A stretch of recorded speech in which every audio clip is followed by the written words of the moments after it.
Episode शुरू होता है और एक लड़के के साथ एक छोटे बच्ची को दिखाया जाता है।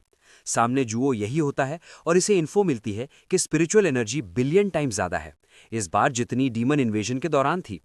ये कहता है ऐसा कैसे पॉसिबल है, आखिर हो क्या रहा है। ये तो डीमन चाइल्ड का बर्थ है।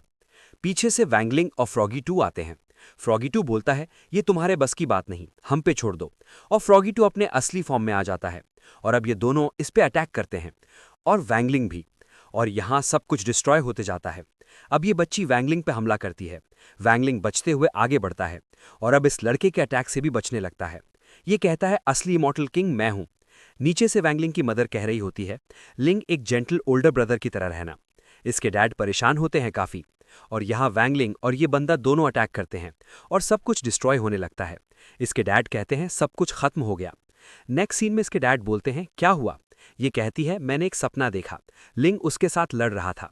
वैंग के डैड कहते हैं चिंता मत करो, सब ठीक होगा। यहाँ वैंगलिंग सून रॉन्ग को टेक्स्ट करता है कि मदद करने के लिए थैंक्स। नेक्स्ट सीन में वाटर कर्टन ग्रुप सेनेटोरियम दिखाया जाता है। यहाँ वैंगलिंग की फैमिली होती है और एक बुढ़ा आदमी जो चीफ डिसाइपल ली मियोन है, ये मन में कह रहा होता है ये इसका पहला बच्चा नहीं है तो इतनी घबराई हुई क्यों है। और यहाँ वैंगलिंग के पास फ्रॉगी टू आता है। वैंग कहता है मैं लर्न कर रहा हूं कि कैसे एक अच्छा ओल्डर ब्रदर बनते हैं। फ्रॉगी टू कहता है ये पहली बार है जब मैंने तुम्हें इतना सीरियस देखा है। तभी इसके दोस्त यहां पर आ जाते हैं और जिंग ज़ादो वैंगलिंग पे टूट पड़ता है और कहता है तुम्हारी सिस्टर होने वाली है। यहाँ लिन कहती है ये इतना एक्साइटेड क्यों है और इसे कैसे पता कि एक लड़की ही होगी। गुआहो बोलता है गेस होगा उसका, और वैसे भी उसे हमेशा से एक छोटी बहन चाहिए थी। तभी सूनरोंग चैन से कहती है आज हमें कुछ काम है। ये बोलता है हाँ, आज तो हम यहाँ से सेक्ट की फील्ड ट्रेनिंग के लिए आए हैं। नेक्स्ट सीन में फ्रॉगी टू वगैरह होता है। इतने सारे बच्चे मेडिकल चेकअप से क्यों आ रहे हैं। सूनरोंग बताती है कि मेडिकल रिपोर्ट यहाँ जरूरी है स्कूल एडमिशन्स के लिए, तो इसीलिए पेरेंटल चेकअप के अलावा काफी बच्चे भी यहाँ पर आते हैं। यहाँ अब कुछ बच्चों को दिखाया जाता है और कुछ और बच्चे आ रहे होते हैं। एक कहता है इस साल का ग्रुप बहुत बेकार है। दूसरा कहता है मिंग तुम्हारे मुकाबले ये लोग कुछ भी नहीं। तीसरा कहता है आफ्टर ऑल तुम 7th लेवल रीच कर चुके हो क्यू रिफाइनिंग फेस के, वो भी इतनी कम उम्र में। इसकी मदर काफी खुश होती है। अब ये मशीन में खड़ा होता है। इसकी एज है 8 ईयर्स, 145 सेंटीमीटर टॉल और 260 केजीज वेट। ये देखकर सब हैरान हो जाते हैं। फ्रॉगी टू बोलता है इस बच्चे की डेंसिटी तो बहुत ज्यादा है रेगुलर कल्टीवेटर्स के कंपैरिजन में। इसकी मॉम हंसते हुए कहती है मेरा बेटा मिंग डेफिनेटली हेवन लेवल स्टेट तक पहुंच जाएगा। तभी मिंग वैंगलिंग को देखता है और इसे कुछ याद आता है।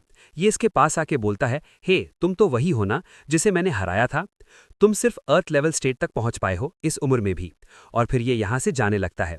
अब वैंगलिंग की मदर मशीन के पास जा रही होती है। चैन चाओ कहता है आपको इसमें खड़े होने की जरूरत नहीं, हम बेबी की कंडीशन चेक कर रहे हैं। सभी फ्यूचर चेकअप्स इस केबल के जरिए हो जाते हैं। अब ये लोग इस बच्चे की हार्ट बीट सुनते हैं और यहाँ मशीन को देख के सब हैरान होते हैं। ये बुढ़ा आदमी कहता है मैंने कभी इतनी पावरफुल हार्ट बीट नहीं देखी। दूसरा कहता है ये तो एक सॉन्ग की तरह है। मिंग तभी पीछे मुड़ के देखता है और जोर से चिल्लाता है। यहाँ सब डांस कर रहे होते हैं और मिंग ये सब देख के गुस्से में होता है। सून बोलती है अब कुछ नहीं है क्या। वैंग की मॉम रोते हुए बोलती है ज्यादा एनर्जी होना हर बार सही नहीं होता, ऊपर से ये दो बंदे देख रहे होते हैं। बड़ा वाला कहता है कैप्टन ये बच्चा इतना भी बुरा नहीं। छोटा कहता है और वो जो उस औरत के पेट में है वो भी बढ़िया है। तो दूसरा कहता है लेकिन एक unborn child Lord spirit emperor के लिए यूजफुल नहीं है। छोटा कहता है इसे रिकॉर्ड कर लेते हैं, एक दिन जरूर काम आएगा। हमारा बड़ा प्लान एक्सेप्शनल किड्स को ढूंढना है। मैं उसे पकड़ लूंगा, तुम बाहर से बैकअप प्रोवाइड करना। नेक्स्ट सीन में मिंग कह रहा होता है मैं हार नहीं सकता, मैं एक इमॉर्टल सिटी हीरो बनूंगा, इमॉर्टल मास्टर जो ई की तरह। और यहाँ ये सब देख के सब बहुत शॉक्ड होते हैं। सून रॉन्ग भी इसकी तारीफ करती है और वैंगलिंग भी। तभी पीछे से ये बंदा आता है और मिंग को पकड़ने वाला होता है, लेकिन तभी इसे वैंगलिंग रोक लेता है। ये कहता है तुमने मुझे कैसे ढूंढा। वैंगलिंग कहता है तुम्हारी किलिंग इंस्टिंक्ट्स बहुत ही ऑब्वियस थी।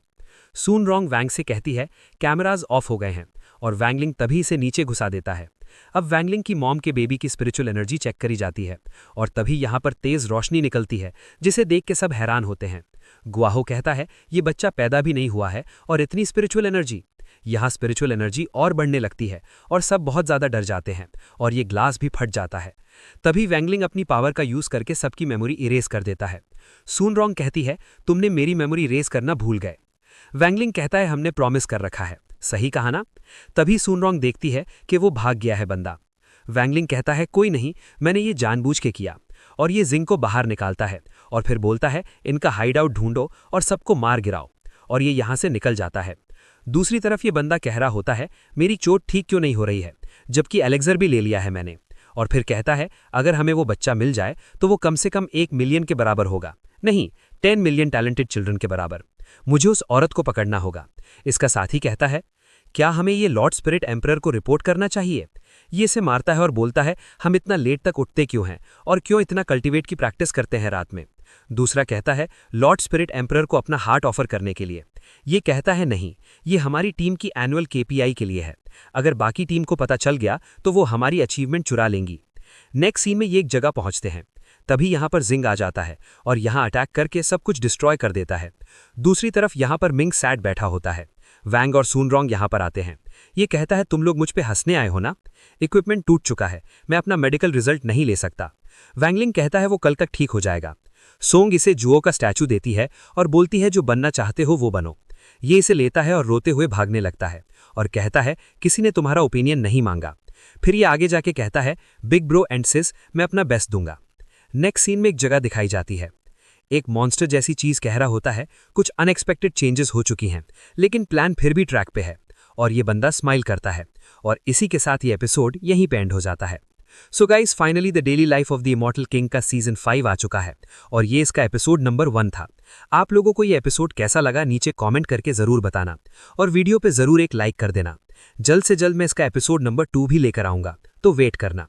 फिलहाल के लिए बस इतना ही, मिलता हूं नेक्स्ट वीडियो के साथ। तब तक के लिए सायोनारा एंड बाय।